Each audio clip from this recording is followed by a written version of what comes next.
Em geral, a gente tem algumas condições assim que são bem populares, as pessoas conhecem bastante em relação à atenção, né? Uma é a heminegligência, né? A heminegligência é uma condição bastante conhecida, onde o indivíduo, de certa forma, negligencia informações que estejam geralmente no lado esquerdo dele por uma lesão no córtex parietal posterior direito, né? A gente vai ver que o córtex parietal posterior direito ele tem uma circuitaria muito importante para atenção e principalmente uma comunicação com o córtex pré-frontal, dorso lateral em especial, né? E que a gente vai chamar depois de via dorsal da atenção. Né? Então, ali a gente tem um conjunto de fibras, que são as fibras longitudinais, que conectam o córtex pré-frontal com o córtex parietal posterior. Né?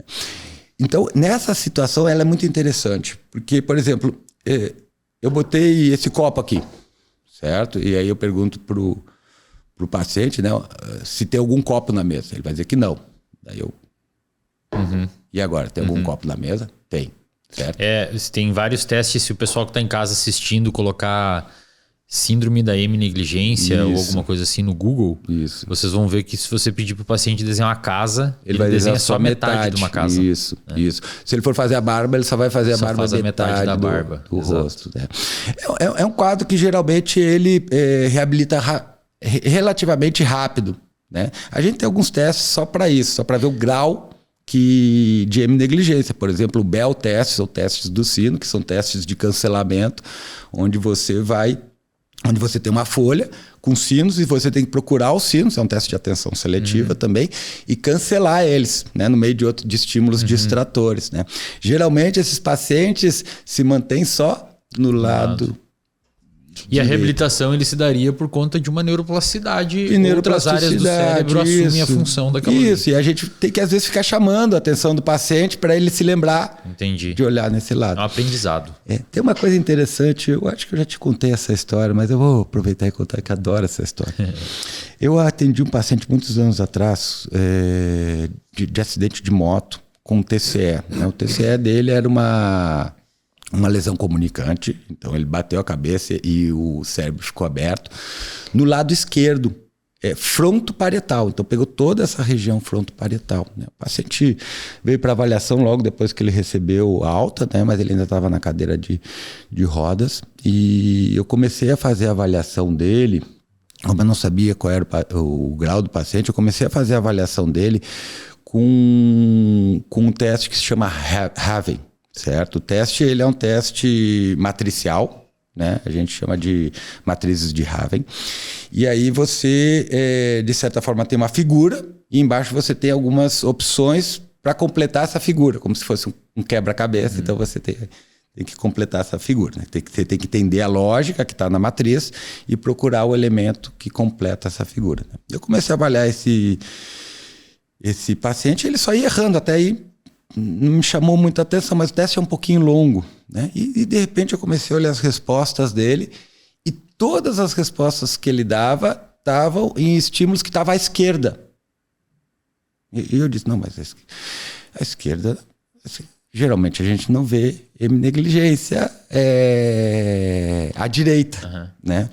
E aí eu comecei a conversar um pouquinho para frente, ele falou alguma coisa, mas como a lesão frontal às vezes deixa o paciente um pouco mais apático, nem sempre o paciente verbaliza. Né? Comecei a conversar com ele compreendendo bem as coisas que eu falava e falando bem. Eu disse, opa, o paciente tem uma lesão pela extensão que ele não deveria... Ele deveria ter algum grau de afasia, alguma dificuldade na comunicação, mas a comunicação dele estava relativamente preservada, né? A linguagem estava relativamente preservada, isso me chamou a atenção. E aí eu fiz o teste e ele sempre respondendo dos estímulos que estavam à esquerda. Daí eu comecei a mostrar para ele que tinha os estímulos à direita também. Né? E ele quando eu comecei a mostrar que tinha estímulos à direita, o que começou a acontecer com a taxa de acerto deles? Aumentar, certo, cara? E isso é muito interessante porque mostra que, de certa maneira, a organização funcional dele não era típica, Estava meio que invertido. O que a gente esperava encontrar no hemisfério esquerdo estava no hemisfério direito, e o que a gente esperava encontrar no hemisfério direito estava no hemisfério esquerdo. E aí tem um dado que para mim é muito interessante. Esse paciente tinha um irmão gêmeo, univitelino. E aí eu fiquei me perguntando, como é que será que é a organização do irmão? Por quê? E isso é... Pessoal, nunca fui pesquisar isso, mas gêmeos univitelinos têm um desenvolvimento espelhado. E daí eu fiquei pensando, será que o outro gêmeo tem as funções do hemisfério correto?